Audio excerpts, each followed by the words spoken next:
আজ বানাচ্ছি দারুণ মুচমুচে আর ভেতরে নরম সুস্বাদু পুর ভরা কাঁকরোল ভাজা। প্রথমে কাঁকরোল ভালো করে ধুয়ে দুই পাশ কেটে গায়ে শক্ত কাঁটাগুলো চেঁচে পরিষ্কার করে নেব।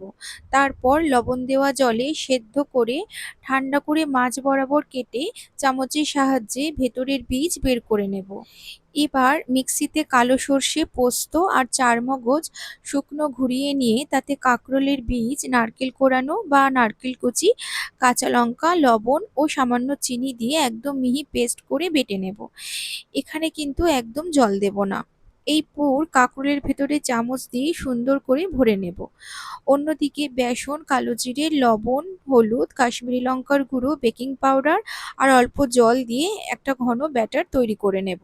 এরপর গরম তেলে পুর ভরা কাঁকরোল ব্যাটারে ভালো করে কোট করে দুই দিক সোনালি করে ভেজে নিলেই তৈরি অসাধারণ মুচমুচে পুর ভরা কাঁকরোল ভাজা।